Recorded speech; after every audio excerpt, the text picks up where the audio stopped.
2018 का question paper जो यहाँ से प्लानिंग डिपार्टमेंट का था, स्टैटिस्टिक्स के क्वेश्चन डिस्कस कर रहे हैं। असमान वर्ग अंतराल के आवृत्ति बंटन में हिस्टोग्राम बनाने के लिए आयत की ऊंचाई ली जाती है। असमान वर्ग अंतराल में आवृत्ति बंटन बनाने के लिए हिस्टोग्राम बनाने में आयत की ऊंचाई आवृत्ति के घनत्व के अनुपात में ली जाती है। आवृत्ति के घनत्व के अनुपातिक होती है, ये करेक्ट आंसर होगा।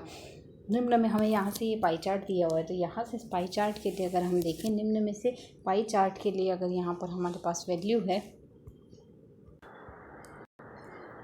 तो यहाँ से पाई चार्ट में हमें दिए हुए देशों का इस तरीके से विवरण दिया हुआ है। तो यहाँ से इस तरीके में अगर हम देखें तो 40% यूएस जाते हैं, यूएसए जाते हैं, 30% जापान जाते हैं, 20% अदर बाकी स्टेट्स में कंट्रीज़ में जाते हैं और 10% यूके जाते हैं, भारत के जो घूमने वाले पर्यटक है वो। तो यहाँ से यदि अन्य देशों के अंतर्गत स्विट्ज़रलैंड, अन्य के अंतर्गत यहाँ से 20% है, उसमें स्विट्ज़रलैंड 25% लोग जा रहे हैं, तो टोटल हमारे पास 20% है। उस 20 का भी 25% लोग स्विट्ज़रलैंड जा रहे हैं और उस स्विट्ज़रलैंड में जाने वाले लोगों की भारतीयों की संख्या 25 लाख है। तो हमें यहाँ से क्या, और 30 से 39 वर्ष की आयु में जाने वाले भारतीय पर्यटकों की संख्या बतानी जो विदेश घूमने जा रहे हैं। तो 30 से 39 वर्ष में हमारे पास 15% लोग घूमने जा रहे हैं, वो भी विदेश।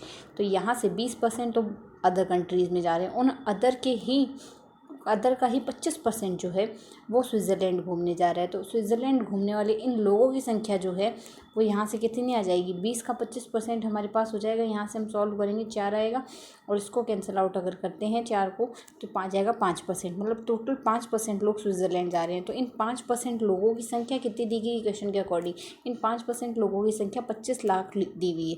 इन 5% की तो है 25 लाख, तो हमें कहा गया अगर 5% की 25 लाख है तो यहाँ से 15% की कितनी होगी। अगर 5% की 25 लाख है तो 1% की होगी 25/5, जिसको हम सॉल्व करेंगे तो 5 आ जाएगा, 5 लाख आ जाएगा। 1% की संख्या 5 लाख है।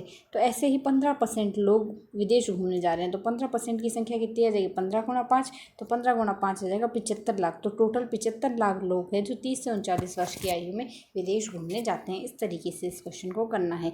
Q1 Q2 Q3 आवृत्ति बंटन के 3 चतुर्थक है, तो इन चतुर्थकों में हमने संबंध बताना है। अगर हमारे पास नेगेटिव स्क्यूड हो, नेगेटिव स्क्यूड अगर होंगे तो सीधी सी बात है Q1 + Q3 की वैल्यू लेस देन 2Q2 होगी, मतलब Q1 + Q3 की जो वैल्यू आएगी, इसका जो सम आएगा 2 का भाग देंगे, वो लेस देन आएगी Q2 से, क्रॉस मल्टीप्लाई करेंगे तो हमारे पास यहाँ से सेकेंड ऑप्शन करेक्ट आ जाएगा।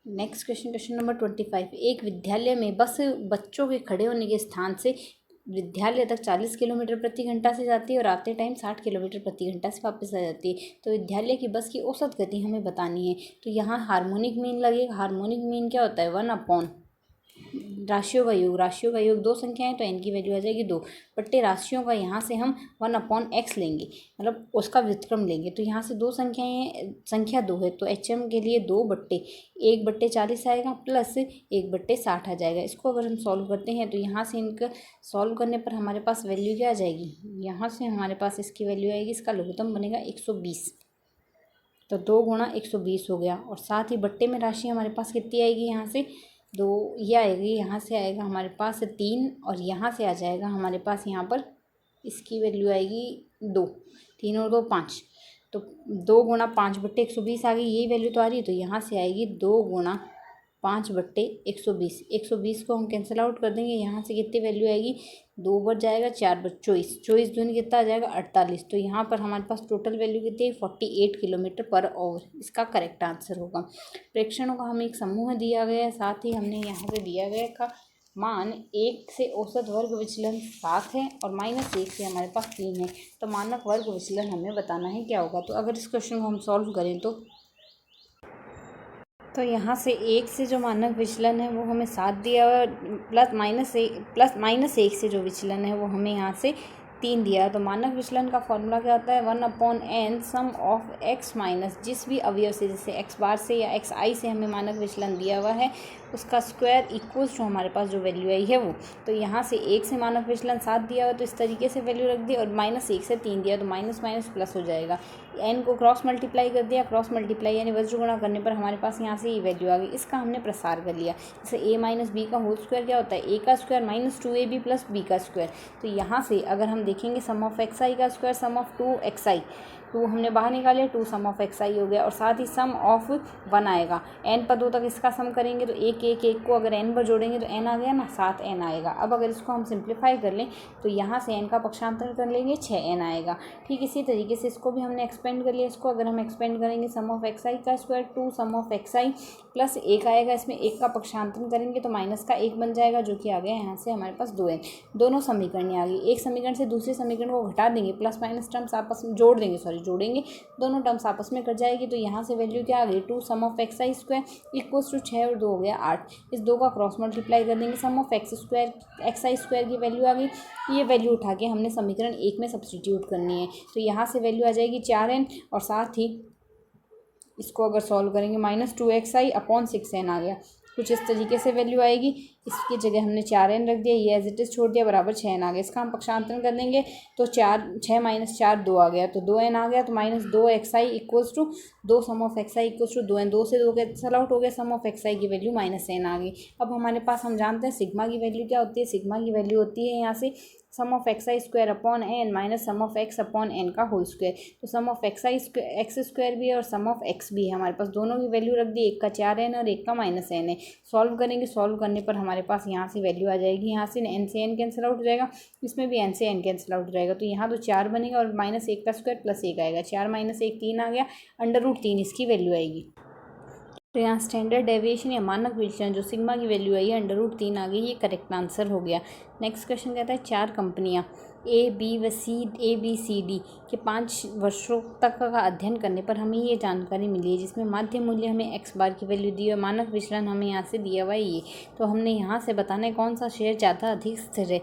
तो यहाँ से जिसके भी हमारे पास CV की वैल्यू कम आएगी वो हमारे पास ज़्यादा स्थिर होगा। CV हमारे पास क्या होता है, CV का फॉर्मूला हमारे पास यहाँ से होता है sum of x I sigma upon, ये हमें यहाँ से मानक विचलन सिग्मा की वैल्यूज़ दी हुई है।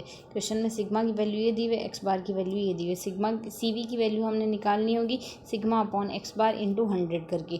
तो अगर हम इस तरीके से वैल्यू निकालें, जैसे ए के लिए निकालेंगे तो 3.6/25 करेंगे, इंटू 100 करना है। इंटू 100 करेंगे तो ओवरऑल ये 4 से गुणा हो जाएगा।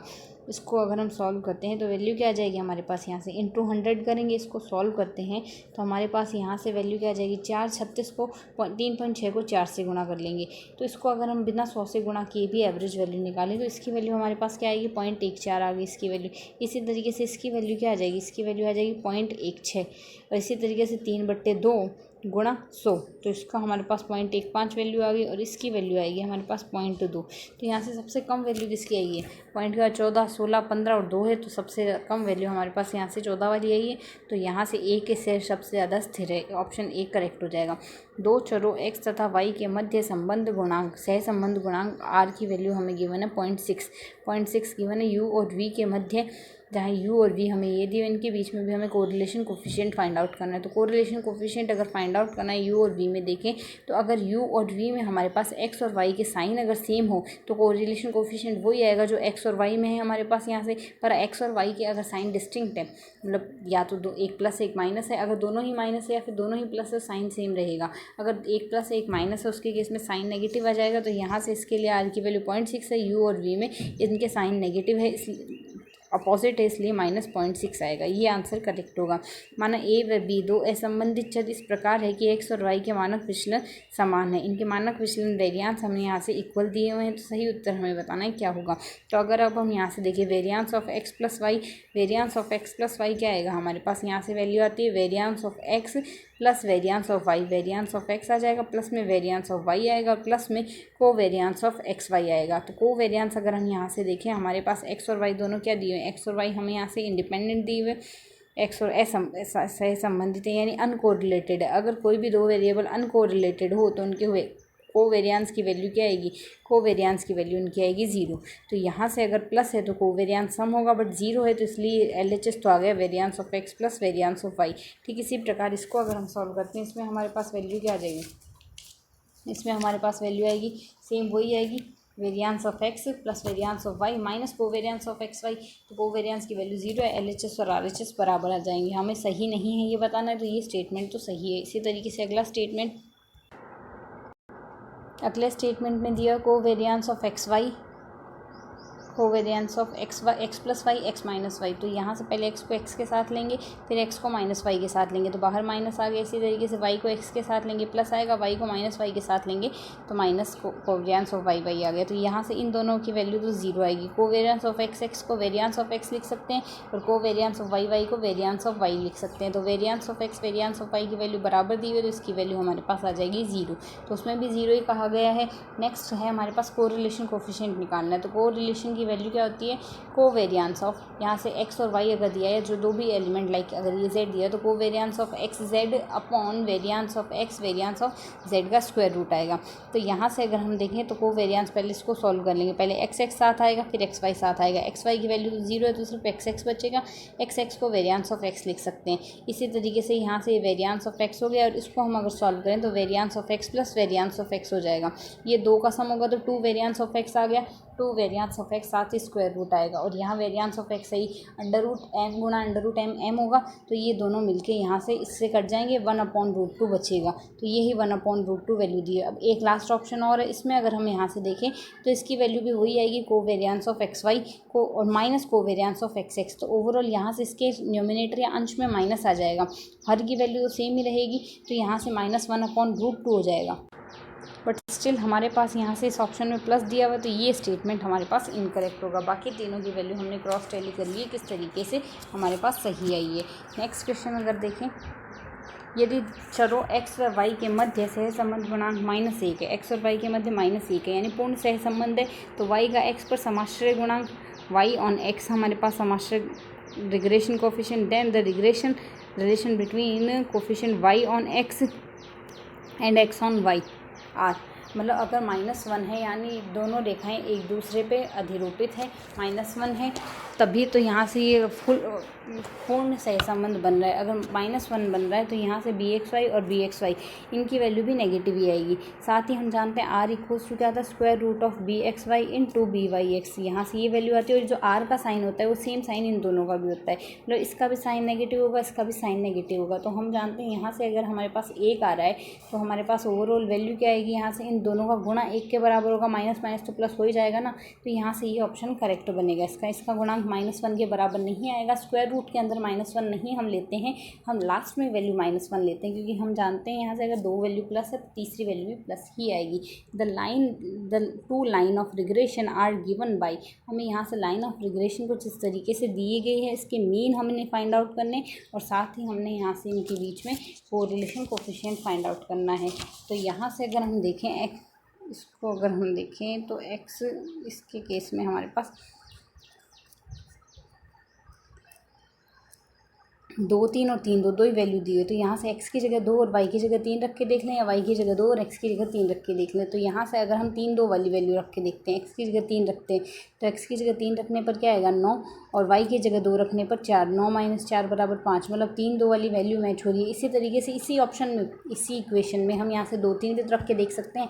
तो x की जगह 2 रखेंगे तो 6 और y की जगह 3 रखेंगे तो 6 3 दूनी 6 ही आएगा। ये भी तो ये 0 आ गया, 5 नहीं आ रहा। तो इसका मतलब 2 3 वाली वैल्यू तो होगी नहीं। ऑप्शन हमारे पास डिस्कार्ड हो गया, ये ऑप्शन भी डिस्कार्ड हो गया। इन दोनों में से एक ऑप्शन करेक्ट होगा।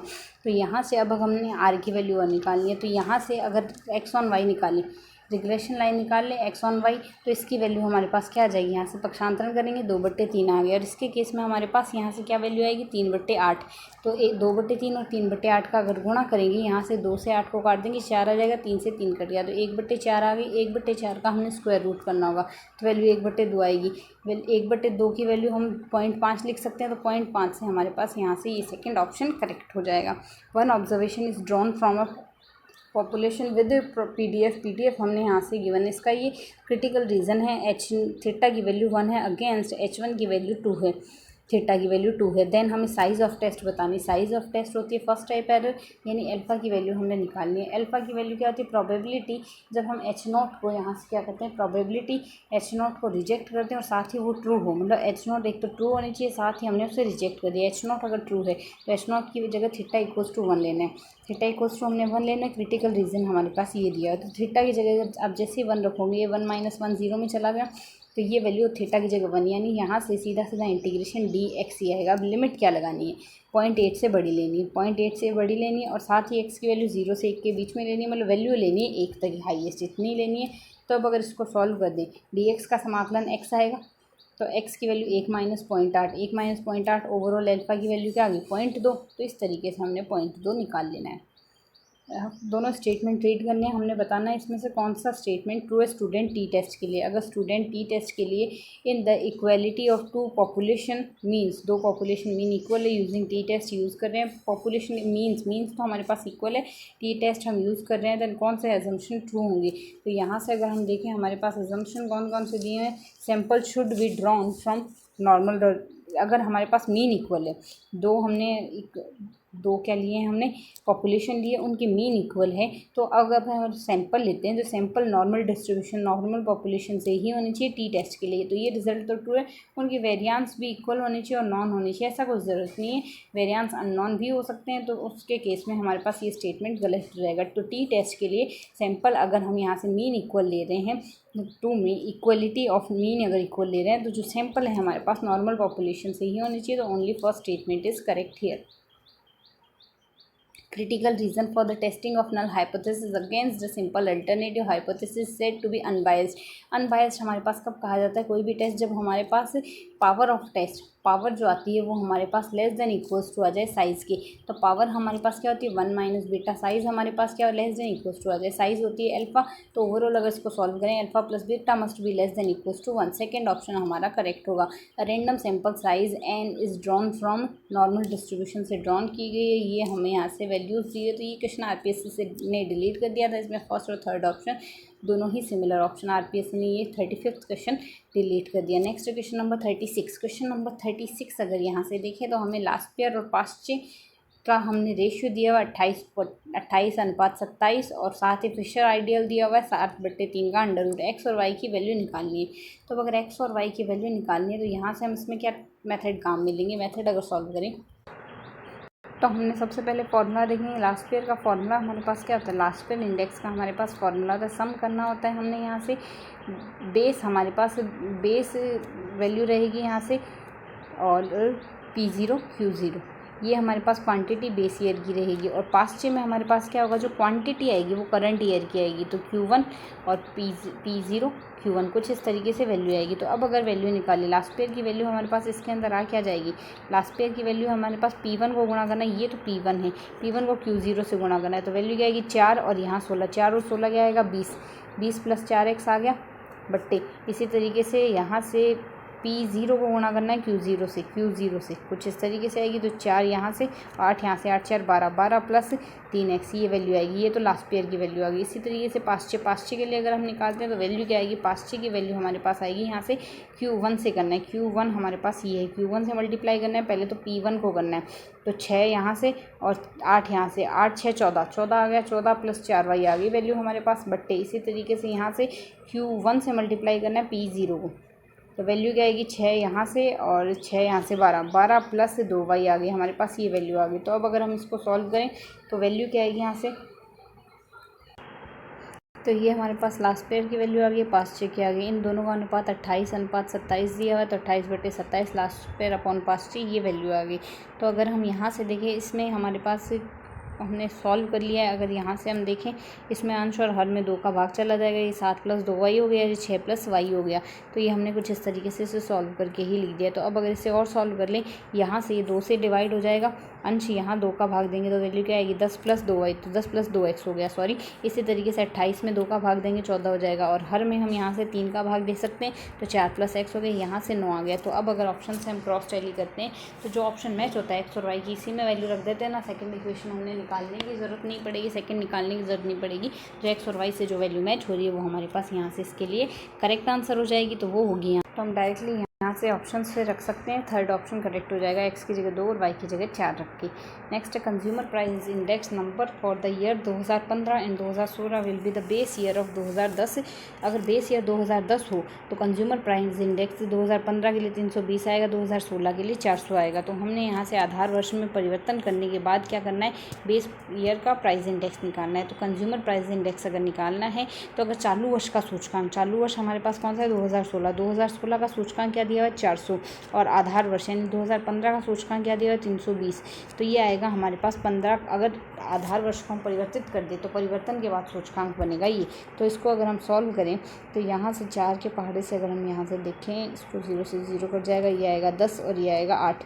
इसको हम और सॉल्व कर लें तो वैल्यू आ जाएगी 125 आएगा हमारे पास। थर्ड ऑप्शन ये आ गया करेक्ट। करना क्या है, अगर आपने आधार वर्ष परिवर्तित करना है तो चालू वर्ष का सूचकांक बट्टे नए आधार वर्ष का सूचकांक इंटू 100 करके फॉर्मूला लगाना है, उससे हमारे पास वैल्यू आ जाएगी। नेक्स्ट क्वेश्चन हमारे पास यहाँ से हमारा कह रहा है, हमारे पास अगर टाइम सीरीज़ गिवन है, इस टाइम सीरीज़ में हमने क्या करना है, for the following time series data, हमें यहाँ से 7 ईयर्स का डेटा ये दिया है। 3 मूविंग ईयर का हमने एवरेज देखना है। 3 मूविंग ईयर का एवरेज से मतलब होगा यहाँ से 3 एलिमेंट लेने, पहले 3 ले लिए, फिर बाद वाले 3 ले लिए, फिर उसके बाद वाले 3 एलिमेंट ले लिए, फिर उसके बाद वाले 3 और उसके बाद वाले 3। इस तरीके से 3 एलिमेंट करके एवरेज निकालना है। एवरेज है राशियों का योग बटे राशियों की संख्या। 3 ईयर का एवरेज लेना है, तो 3 ईयर का अगर हमने एवरेज लेना है तो 3 का ही भाग लगेगा। तो पहली संख्या सीधी सी बात है 15 ही आएगी। पहले इन तीनों को जोड़ेंगे, 3 का भाग देंगे, उसमें 19 आ गई, तो सब में 19 दिया हुआ है। और अगर लास्ट वाली आप वैल्यू देखते हैं, हम यहाँ से मिड वैल्यू क्रॉस टैली कर ले, मिड वैल्यू हमारे पास 31 आएगी। मिड वैल्यू मतलब इन तीनों का हमने योग करके अगर 3 का भाग देंगे तो हमारे पास क्या आएगी वैल्यू 25। तो ये वैल्यू आएगी 25, 3 में आ रही है, तो ये ऑप्शन डिस्कार्ड हो गया। इसके नेक्स्ट अगर हम, ये तो पहले से डिस्कार्ड होना था क्योंकि लास्ट वैल्यू 41 आनी थी। इसके नेक्स्ट तीसरी वैल्यू अगर हम निकालते हैं, तीसरी वैल्यू का मतलब हुआ यहाँ से हमने अगर इन 3 एलिमेंट का योग किया 18, 33 और 42 का, इसमें अगर 3 का भाग देंगे तो इसमें हमारे पास वैल्यू आएगी 31 आने से ये ऑप्शन और डिस्कार्ड हो गया। अब हमने चौथी वैल्यू और निकालनी है। चौथी वैल्यू अगर निकालेंगे उसमें हमने क्या करेंगे, चौथी वैल्यू में हम निकालेंगे 33, 42 और 36 को जोड़ेंगे और 3 का भाग देंगे तो वैल्यू आएगी 37 आने से ये ऑप्शन भी डिस्कार्ड हो गया। फोर्थ ऑप्शन बचा है जो कि करेक्ट आंसर हो जाएगा। नेक्स्ट क्वेश्चन कहता है it the following statement. Statement हमें यहाँ से कहते हैं, अगर स्टेटमेंट को हम देखें तो मुद्रा की क्रय शक्ति को निर्धारण करने के लिए निर्वाह सूचकांक का प्रयोग किया जाता है। मुद्रा की क्रय शक्ति के लिए निर्वाह सूचकांक का प्रयोग किया जाता है, सही स्टेटमेंट। उपभोक्ता मूल्य सूचकांक वेतन निर्धारण में प्रयोग में लिया जाता है, ये भी सही। मुद्रा की क्रय शक्ति तो निर्वाह सूचकांक का यूज में लिया जाएगा। उपभोक्ता मूल्य सूचकांक वेतन में काम में लिया जाता है। और मुद्रास्फीति का आंकलन के लिए भारत में थोक मूल्य सूचकांक काम में लिया जाता है। मुद्रास्फीति के लिए थोक मूल्य सूचकांक, उपभोक्ता मूल्य सूचकांक वेतन के निर्धारण में, और मुद्रा की क्रय शक्ति के लिए निर्वाह सूचकांक, तीनों ही स्टेटमेंट हमारे पास सही है। 2007 को आधार वर्ष मानते हुए हमारे पास इस तरीके से आंकड़े दिए। 2012 को अगर आधार वर्ष माने तो उपनति का समीकरण बताना है। 7 का हमें दिया, तो 7 में कितना साल और जोड़े, 12 बन जाए। 5 साल और जोड़ेंगे तो टी की जगह आपको सीधा सीधा बस रिप्लेस करना है t+5। जहाँ भी टी की जगह t+5 लिखेंगे वैल्यू आ जाएगी। तो यहाँ से 20 + 2 × t+5 करेंगे तो 2 × t+5, 5 दूनी 10 हो गया। 20 में 10 जोड़ेंगे 30 आएगा। 30 आएगा तो ये दोनों डिस्कार्ड हो गए 30 आने से, और 2 टी आ रहा है तो 2 टी, ये सेम रहेगा। तो सेकंड ऑप्शन करेक्ट हो गया।